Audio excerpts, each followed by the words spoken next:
तो ये है हमारी ओला S1X प्लस और ये अब तक चल चुकी है 20,986 किलोमीटर। तकरीबन 21,000 किलोमीटर इसके कंप्लीट होने वाले हैं और इसे लिए हुए मुझे तकरीबन हो गए हैं 15 महीने। इन 15 महीनों में और इस 21,000 किलोमीटर चलाने में मुझे क्या क्या चीज़ें इसमें लगी, कौन सी कमियां, कौन सी अच्छाइयां दिखाई दी, मतलब एक ओवरऑल यूज़र एक्सपीरियंस और एक लॉन्ग टर्म रिव्यू आज इस वीडियो में मैं इस गाड़ी का दूंगा।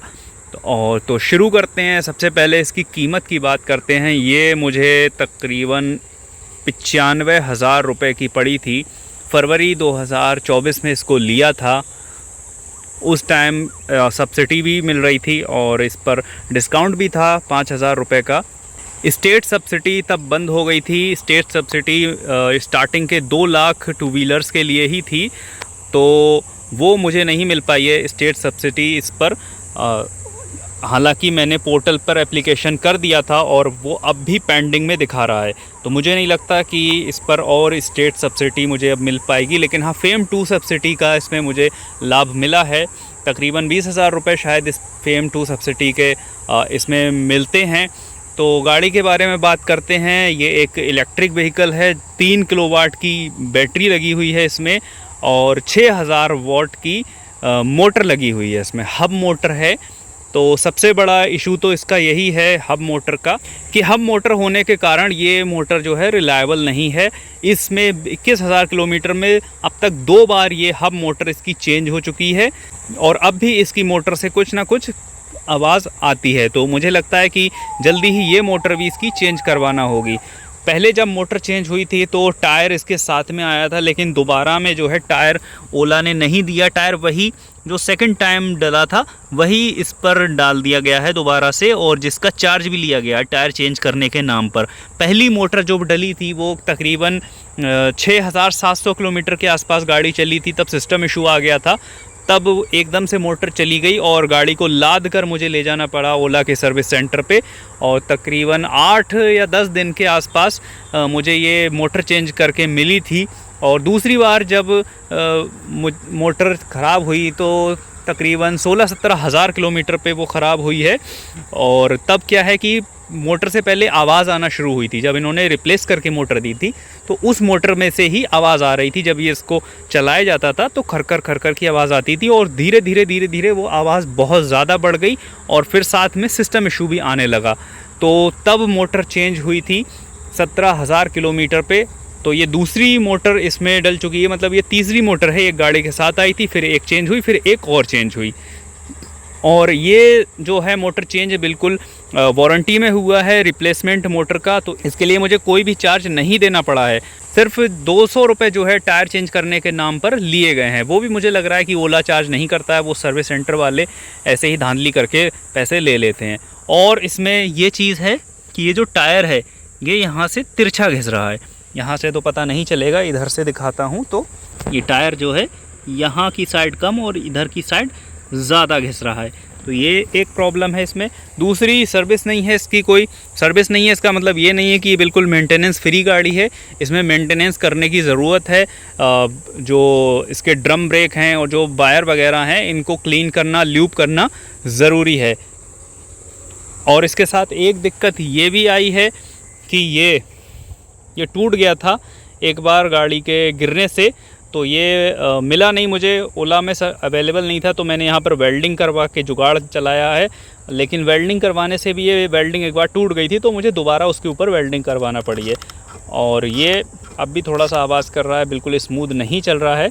तो इस तरह से जुगाड़ चला के काम चलाना पड़ रहा है।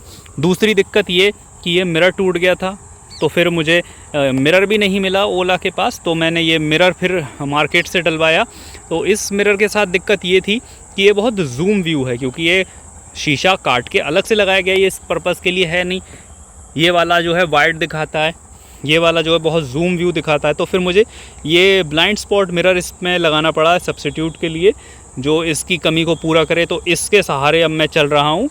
अगली चीज़ जो ये यहाँ पर रबड़ लगी होती है इस तरह की, ये जब कोई यहाँ पर बैठता है, वो उतरता है, प्लेन जब उतरता है तो उसके पैर से ये निकल के गिर जाती है और फिर ये दोबारा मिलती भी नहीं हो। तो इस तरह से ये बहुत बुरा सा लगता है। ये मेरी बहुत काफ़ी टाइम पहले की निकली हुई थी, तो इस पर कंपनी को थोड़ा सा ध्यान देने की ज़रूरत है कि इसको अच्छे से लगाएं, फिक्स करें, जो ये बार बार गिरे ना। दूसरा, यहाँ पर एक पहले रबर कैप भी आती थी, इसके लिए होल भी है रबर कैप को होल्ड करने के लिए, तो अब वो भी हटा दिए, सिर्फ ये यहाँ पर एक छोटी सी कुशनिंग आ रही है।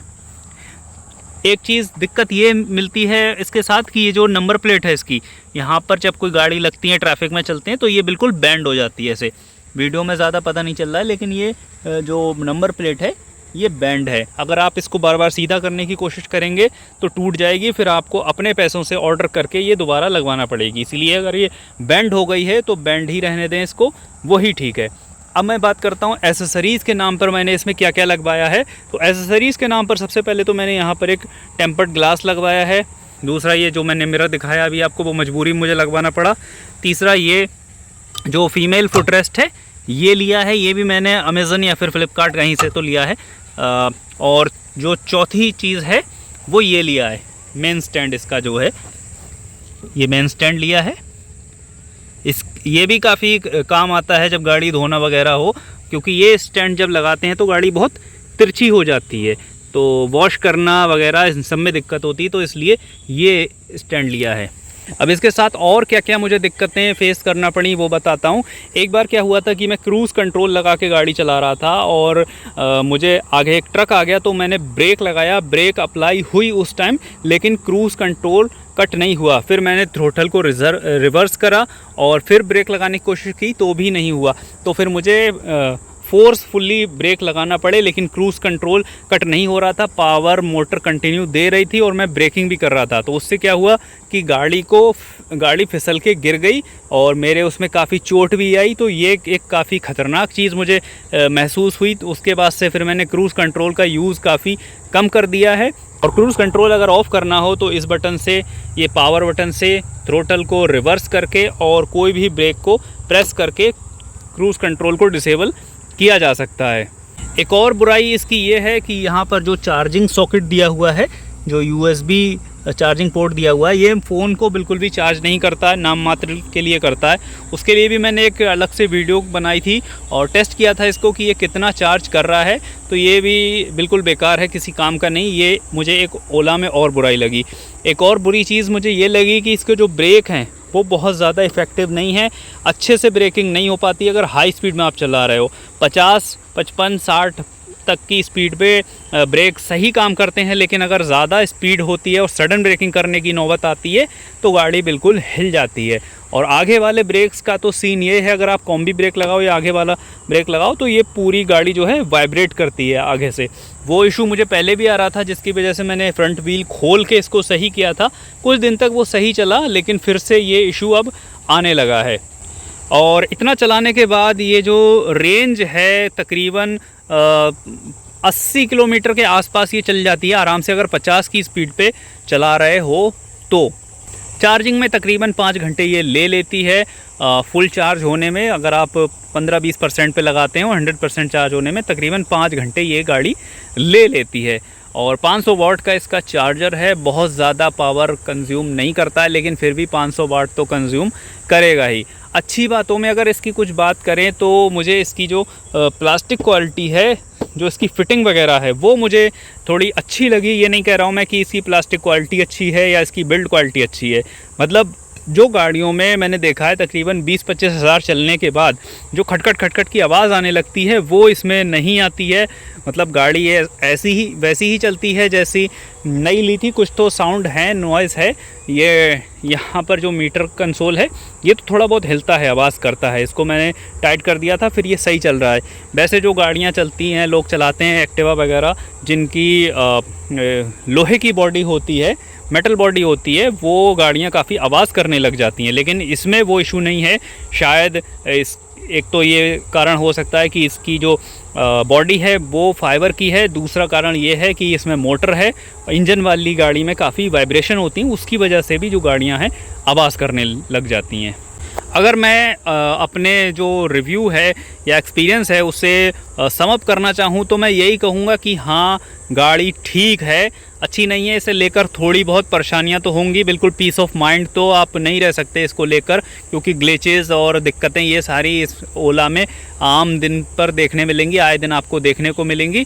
और अगर मैं कहूँ कि मेरी रनिंग जो है तकरीबन 75 किलोमीटर का मेरा अप डाउन रहता है, मतलब 75 किलोमीटर मैं डेली चल रहा हूँ इससे, तो मेरे हिसाब से तो ये काफ़ी सही है गाड़ी। क्योंकि अगर आपकी रनिंग ज़्यादा है और आप उतने पैसे पेट्रोल में बचा ले रहे हो तो फिर आपके लिए एक गुड चॉइस बन जाती है।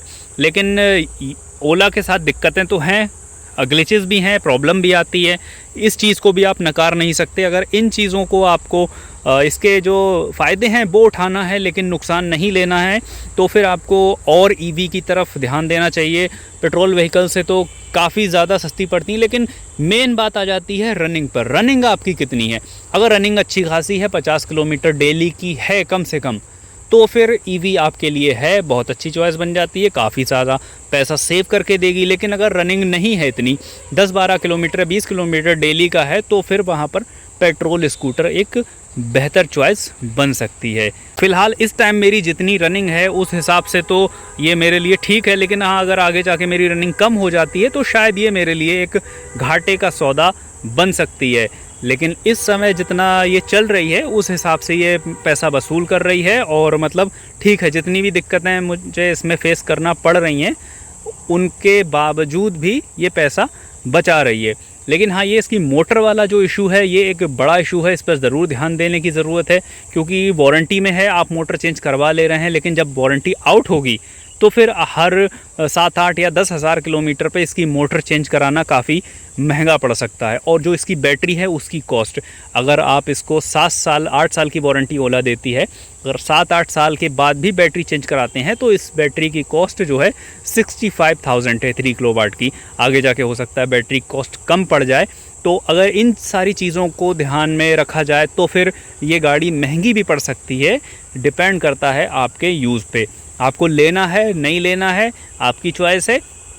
लेकिन कैलकुलेशन ज़रूर करना चाहिए लेने से पहले कोई भी व्हीकल, कि आप उसको कितना यूटिलाइज़ कर पाओगे और आपकी ज़रूरत क्या है, वो चीज़ आपकी ज़रूरत के हिसाब से मैच हो रही है नहीं हो रही है। एक और चीज़ मेंशन करता चलूँ कि इसकी जो सीट है वो चौड़ी तो काफ़ी है लेकिन लंबाई में कम है, तो इस पर 2 ही लोग कंफर्टेबली बैठ सकते हैं। अगर आप चाहो कि 3 लोग बैठ जाएँ तो बहुत मुश्किल हो जाती है, बीच में अगर बच्चा ही बिठाना है तो भी दिक्कत होती है। तो ये था मेरा यूज़र एक्सपीरियंस या फिर लॉन्ग टर्म रिव्यू कह लीजिए आप। इसको 21,000 किलोमीटर चलाने में मुझे क्या क्या महसूस हुआ वो मैंने बहुत कम शब्दों में आपको बताने की कोशिश करी है। अगर इसके बावजूद भी अगर आपका कोई सवाल रह जाता है तो बेझिझक आप कमेंट बॉक्स में मुझे पूछ सकते हैं, या फिर जो चीज़ें मुझे बाद में याद आएंगी उन पर मैं शॉर्ट वीडियो बनाकर डाल दूँगा। Thanks for watching.